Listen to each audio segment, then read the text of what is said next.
Welcome to this video tutorial on LTspice.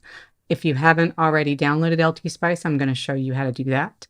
If you already have LTspice installed on your computer, you could skip past this video, although I will in this video show you how to keep LTspice up to date. So if you want to watch and learn that. So it's easy to find LTspice if you just search using a search engine, but also I'm going to show you how to just get to it directly. So you can type analog.com/LTspice.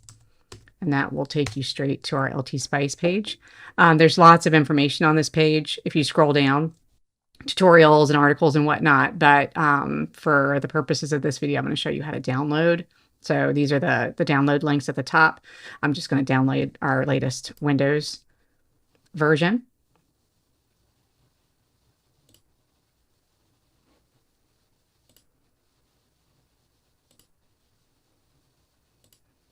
And I'm going to install it.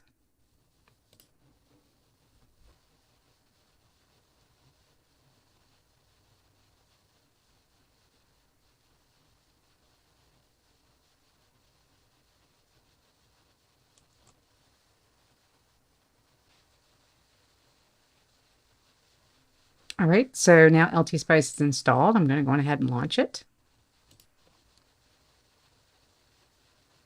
And at this point, you're going to get the LTspice window with this background image. And in the next video, I'm going to show you how to create a new schematic and to run some simulations, but I'm not going to go over that right now. The two things I will review with you is A, how to keep LTspice up to date. So you can go to check for LTspice updates in the help menu. So I'm up to date, but if I were not, it would download and install and update. The other thing that you can check is in the tools menu, you can check for update components. So this will keep the components library up to date. And this is something that you should do occasionally just to make sure that all of your models are up to date. So you're going to see it's going to go and download any kind of library updates and install. And again, this will take some time, so I'm just going to fast forward through this and get to the end.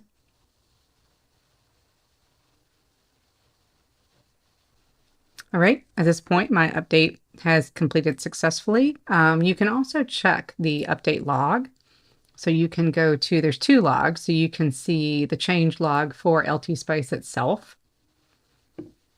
You can also go to the change log for the models. So this is, again, another way to see, when was the last time LTspice was updated. You can even search these logs to see if there's a specific model that you want to see the status of. So in the next video, we'll get into how to actually create a schematic and run some simulations.